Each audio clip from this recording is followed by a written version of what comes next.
우리 한번 따라서 하십시다. 하나님이 비웃으심. 오늘 시편 2편 1절 이하에 나타난 말씀을 보게 되면은 하나님께서 인생들의 어떤 모습들을 보시고 비웃으신다, 그렇게 말씀을 하고 있습니다. 이 말씀을 우리가 상고하면서 하나님이 우리를 보실 때 비웃으시는 것이 아니라 칭찬하실 수 있는 우리 복된 성도가 될 수 있기를 주의 이름으로 축원합니다.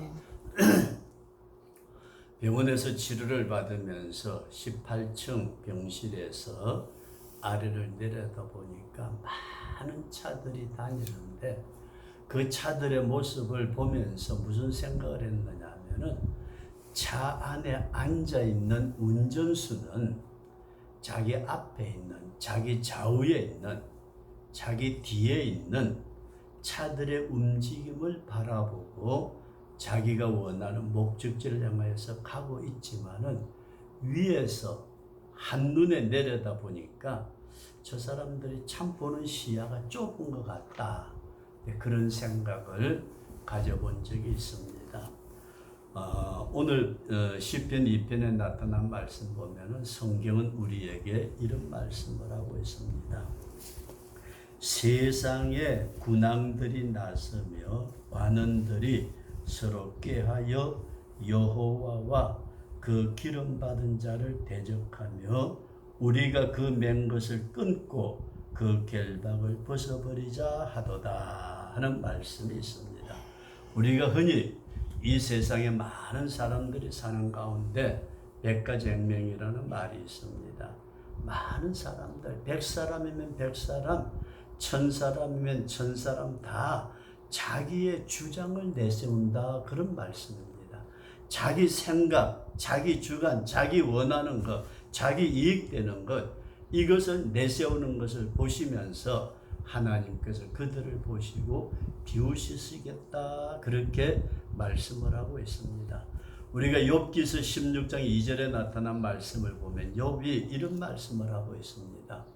욥이 큰 고통을 당할 때에 욥의 친구들이 찾아왔습니다. 찾아와가지고 그들이 욥을 위로한다는 말이, 우리나라 흔히 말하기를 상처가 난데 소금을 뿌려 문지른다는 말이 있습니다. 욥의 마음을 위로한다고 하는 친구들의 말이 오히려 욥을 괴롭게 하는 그와 같은 말들이었더라, 그런 말씀입니다. 그래서 욥이 친구들의 말을 듣고 말하기를, 내가 이런 말을 많이 들었나니 너희는 다 번뇌케 하는 아니자로다, 나를 더 괴롭히는 아니자라, 그렇게 말씀하고 있습니다. 또 개역 성경에 보면은 재난을 주는 위로자들이라 그렇게 말씀을 했고, 공동 번역에는 너희들이 기껏해야 괴로움을 줄 뿐이라, 그렇게 말씀을 하고 있습니다. 그리고 표준 세번역이나 험정역에서도 너희들은 나를 괴롭게 하고 형편없는 위로자들이라, 그렇게 얘기를 하고 있습니다. 오늘 우리는 자기 의견이 많고 자기 주장이 많고 자기 생각이 옳은 것 같지만은 하나님께서 그것을 보실 때에 어떻게 판단하실까, 우리가 깊이 생각하면서 오늘 이런 말씀을 상고하기를 원합니다.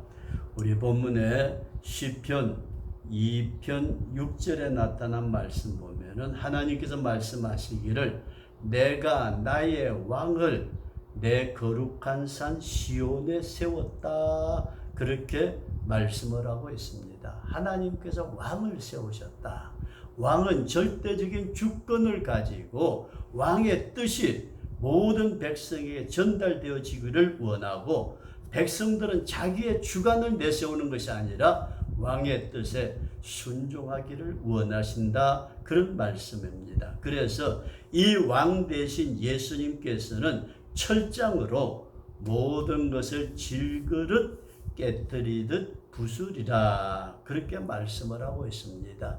질그릇이 뭔가요? 오늘 우리 인간들이 가지고 있는 모든 사상, 모든 생각, 모든 말들, 모든 것들은 우리 주님 앞에서는 깨어져야 될 질그릇과 같다. 그렇게 이해를 하시면서 모든 열방을 주님은 자신의 뜻대로 주관하시는 왕이시다. 우리의 왕 되신 주님 앞에 내 뜻을 내세우는 것이 아니고 하나님께서 원하시는 세우신 왕 되신 예수님의 뜻을 순종하는 우리 그런 성도가 되도록 꼭 기도할 수 있기를 바랍니다. 그래서 하나님께서는 자기의 주관을 내세우는 자들을 보시고 비웃으시겠다, 그렇게 말씀을 하고 있다, 그런 말씀입니다. 우리가 함부로 입을 열어서 말할 때가 너무 많습니다. 하루에도 수천 수만 마디의 말을 하면서도 그 말이 하나님을 대적하는 것인 줄 알지 못하는 그런 말들이 얼마나 많이 있느냐. 우리가 그렇게 생각할 때에 우리의 입술을 하나님 앞에 금하는 자가 복이 있다, 그렇게 이해할 수 있기를 바랍니다. 그럴 뿐만 아니라 우리는 믿는 자들 가운데서도 하나님의 이름을 빙자하여 자기의 이익을 챙기려는 어리석은 인간들의 중심을 하나님이 보실 때에 하나님은 어떻게 생각하실까? 하나님의 이름을 빙자하면서도 오히려 자기 자신의 이익을 챙기려는 그런 인간들을 보실 때에 비웃으시겠다, 그런 말씀입니다. 그래서 우리는 무엇보다도 나의 왕으로 세워주신 예수 그리스도 앞에서 우리가 겸손하게 입을 다물고 순종함으로 하나님의 칭찬과 긍휼과 은혜를 받을 수 있는 우리 복된 성도가 될 수 있기를 주의 이름으로 축원합니다. 그리고 두 번째 말씀을 드리고자 하는 것은 진정한 자는 자신보다도 앞선 원로들의 말을 들어야 된다, 그런 말씀입니다. 하나님께서 직접적으로 예수님을 통해서 우리에게 말씀을 하시지만은 질서의 하나님은 우리 앞에 있는 원로들, 지도자들을 세우시고 그들을 통해서 하나님의 원하시는 뜻을 우리에게 전달하시기에 우리는 하나님 앞에서 우리 자신들보다 앞서 있는 원로들의 말을 듣는 것이 대단히 귀하다. 우리 그런 믿음을 꼭 가질 수 있기를 바랍니다. 그래서 우리는 이런 말을 흔히 쓰고 있습니다. 우리 앞에 있는 지도자들을 멘토라. 나의 멘토의 말을 들어야 된다. 또 어떤 면에서는 혹은 머리 위에 쓰는 모자라는 표현을 하기도 합니다. 내 머리 위에 모자를 쓰고 있다, 그런 말씀입니다. 그래서 우리가 성경에 나타난 말씀을 보게 되면은 원로들의 말을 듣지 않고 크게 낭패와 실패를 본 임금에 대한 얘기가 있습니다.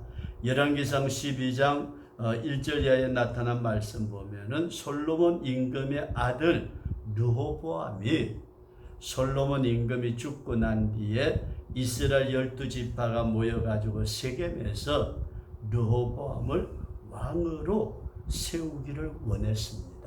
그래서 왕으로 세우기로 작정을 하고 모든 백성들이 왕에게 그런 얘기를 합니다. 선왕인 솔로몬 임금님 때에 우리가 성전도 짓고 무엇도 하느라고 너무 힘들었습니다. 우리의 그 멍에를 좀 가볍게 해주세요. 그랬더니 이 르호보암 왕이 백성들에게 그런 얘기를 해요. 3일 후에 오면은 내가 너희들이 원하는 것에 대한 대답을 해주겠다. 그래서 3일 후에 백성들이 모이는데 그 3일 동안에 르호보암이 뭔 얘기를 무엇을 하느냐 하면은 솔로몬 임금님, 자기 아버지 때에 임금님을 섬겼던 원로들, 그 노인들 모셨던 원로 대신들을 불러 모읍니다. 대신들을 불러 모아놓고 백성들이 이렇게 해달라 그렇게 얘기를 하는데 내가 어떻게 백성들을 가르치겠습니까? 그랬더니 그 원로 대신들이 왕에게 그런 얘기를 합니다. 나는 당신의 종입니다. 내가 당신네들의 멍에를 가볍게 하도록 노력을 하겠습니다. 그렇게 말하라. 그렇게 가르쳐 주었습니다. 그랬더니 이 르호보암 왕이 그래 알았습니다. 그래 놓고 난 다음에 또 누구를 청했느냐 하면 자기와 함께 자라난 젊은 세대의 사람들을 불러 모아놓고 백성들이 이렇게 무겁고 힘들다고 말하는데 내가 그들을 어떻게 교도 가르치겠느냐 그랬더니 그 소년들이 뭐라고 그러느냐 하면은 솔로몬 임금님의 허리보다 내 다리통이 더 굵은데 솔로몬 임금은 채찍을 가지고 너희들을 다스렸지만은 나는 정갈을 가지고 너희들을 치겠다. 백성들은 강하게 눌려야 말을 듣습니다. 그랬더니 그 말이 그럴듯해. 그러니까 이 르호보암 임금이 3일 뒤에 백성들에게 나아가서 백성들이 묻습니다. 왕이여 어떻게 하시겠습니까? 그랬더니 르호보암이 노인들, 어른들의 말을 무시하고 젊은 사람들의 말을 들은 바대로 내가 너희를 더욱 무겁게 하겠다. 채찍이 아니라 정갈을 가지고 다스리겠다. 엄정하게 너희들을 지배하겠다. 그랬더니 이스라엘이 쫙 나누어져 버렸어요. 10지파가 떨어져 나가면서 너희들 네 마음대로 해. 르호보암 저까지 소용없어. 그리고 베냐민하고 유다 지파만 르호보암을 따라서 나라가 둘로 나누어지는 비극이 생겼다. 그런 말씀입니다. 오늘 우리가 지도자가 어느 위치에 서게 되면은 자기보다 먼저 있었던 원로를 무시하는 경향이 있더라. 그런 말씀입니다. 특별히 요즘 교회 안에서 보게 되면은 원로들이 설 자리가 없다고 얘기들을 합니다. 자기가 어느 위치에 섰을 때 그 위치에 오기까지 자기 위에 어른들이 있다는 사실을 생각하고 원로들을 대하는 것이 아니고 이제는 내가 이 자리에 왔으니까 내 마음대로 하겠다. 이렇게 되어지니까 점점 더 혼란하고 고통스러워 되더라. 그런 말씀입니다. 그래서 우리 성경에 나타난 말씀에서 보면 민수기 4장에서 그런 말씀을 하고 있습니다. 30세부터 50세까지 해막에서 일할 수 있는 레위인들의 숫자를 찾습니다.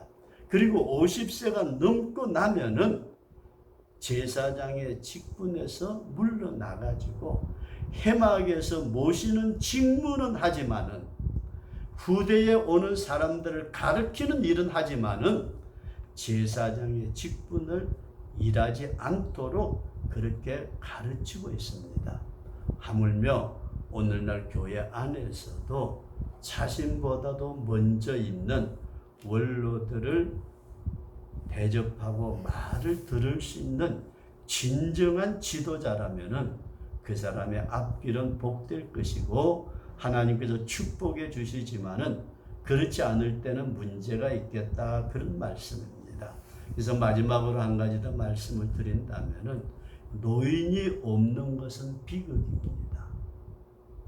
노인이 없으면은 내 마음대로 할 텐데 원로가 없으면은 내 마음대로 할 텐데 그렇게 말하지만은 노인이 없는 것은 비극이다. 그래서 사무엘상 2장에 나타난 말씀을 보게 되면 이런 말씀이 나옵니다. 사무엘 선지자를 통해서 엘리 제사장에게 하나님께서 진노를 내리는데 내가 내 팔과 내 조상의 집 팔을 끊어 내 집에 노인이 하나도 없게 하리라. 집안에 노인이 없다는 말은 젊어서 다 죽는다. 그런 말씀이에요.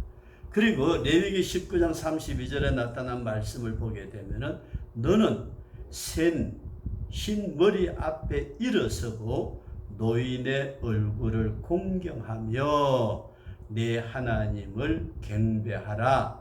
나는 여호와니라. 어른 앞에서 일어설 줄 알고 어른의 얼굴을 공경할 줄 아는 것은 하나님을 경외하는 것이다. 그렇게 말씀하고 있습니다. 오늘 우리가 아무리 내 나이가 있다 할지라도 내보다도 선배가 있고 어른이 있고 앞서 있는 자가 있을진데 우리는 우리의 멘토 어른 앞에 머리를 숙일 줄 아는 우리 그런 자세가 있어지기를 바랍니다. 그래서 결론적으로 말씀을 드린다면은 최고의 멘토는 하나님이십니다. 하나님께서 우리 인생의 최고의 멘토가 되시지만은 하나님은 우리 위에 누구를 세우신다? 원로를 세우신다. 오늘 이 말씀 우리가 생각하면서 노인 앞에서 일어설 줄 알고 노인의 얼굴을 공경할 줄 아는, 그래서 내 후대에도 나를 존경할 줄 아는 자들이 일어나는 우리 그런 복된 교회, 교계, 복된 사회가 될 수 있기를 주의 이름으로 축원합니다. 아멘.